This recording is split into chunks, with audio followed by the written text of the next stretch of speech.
राहुल गांधी ने मदरसा, मुसलमान और एसआईआर को जोड़ दिया है। यह कनेक्शन मिलाने के लिए राहुल गांधी ठीक उस जगह पर पहुंचे जहां 40 साल पहले उनके पिता राजीव गांधी पहुंचे थे। जगह देख लीजिए, कमरा देख लीजिए और कमरे का फर्नीचर देख लीजिए। Same place, same location, furniture भी सेम टू सेम।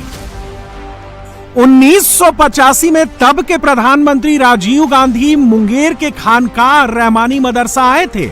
तब बिहार के चीफ मिनिस्टर चंद्रशेखर सिंह भी उनके साथ थे।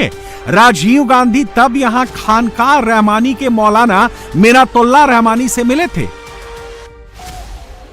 40 साल बाद 2025 में राहुल गांधी खानकाह रहमानी के चीफ मौलाना अहमद वली फैसल रहमानी से मिलने पहुंचे। यह मुलाकात ठीक उसी कमरे में हुई जहां राजीव गांधी ने मौलाना मिन्नतुल्लाह रहमानी के साथ मीटिंग की थी। राहुल गांधी जिनसे मिले हैं वो मौलाना फैसल रहमानी कोई मामूली शख्सियत नहीं है।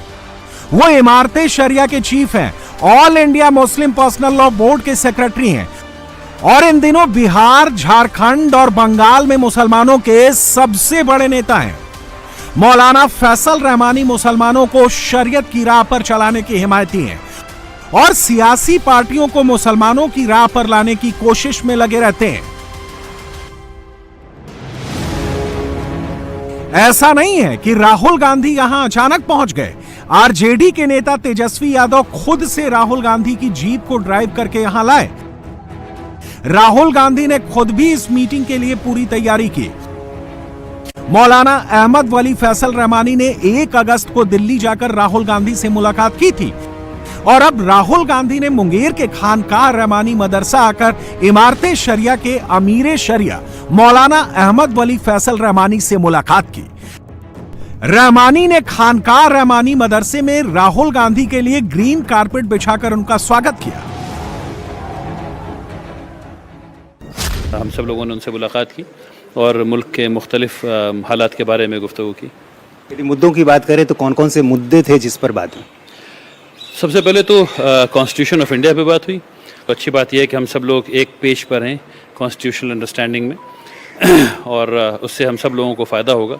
बिहार में जो एसआईआर हुआ है और उसमें ख़ास करके वो लोग जो कमज़ोर तबके से आते हैं, वर्ग से आते हैं और वो लोग जो जिनके पास मुख्तलिफ़ कार्ड्स नहीं हैं, वो लोग जो शोषित हैं यानी मार्जिनलाइज्ड हैं, डिसएनफ्रेंचाइज्ड हैं, इन लोगों की आवाज़ हमारी डेमोक्रेसी में कैसे बुलंद हो, उस पर हम लोगों ने चर्चा की।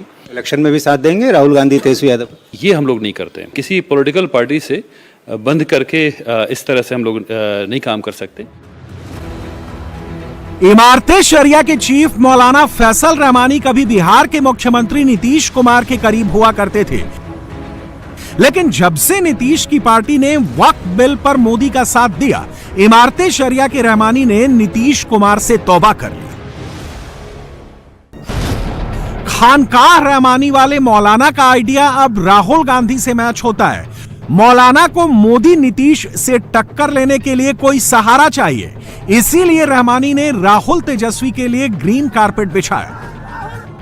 राहुल गांधी बिहार चुनाव से आगे की सोच रहे हैं। वो 2029 की तैयारी कर रहे हैं। बिहार का चुनाव उसका एक पड़ाव भर है और एसआईआर उस पड़ाव का मुद्दा।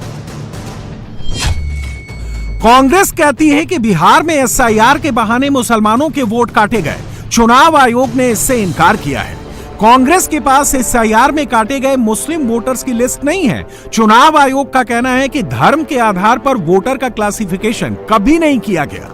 राहुल के पास सीमांचल में सबसे ज्यादा 9.8% वोट कटने का डेटा है। चुनाव आयोग का कहना है कि नाम कागज नहीं मिलने पर काटे गए, धर्म के आधार पर नहीं। राहुल गांधी ने जिस मुंगेर में मौलाना से मुलाकात की, उस मुंगेर की सीमा सीमांचल को टच करती है। यहां से मुस्लिम बहुल इलाका शुरू हो जाता है। राहुल की यात्रा उधर ही बढ़ रही है।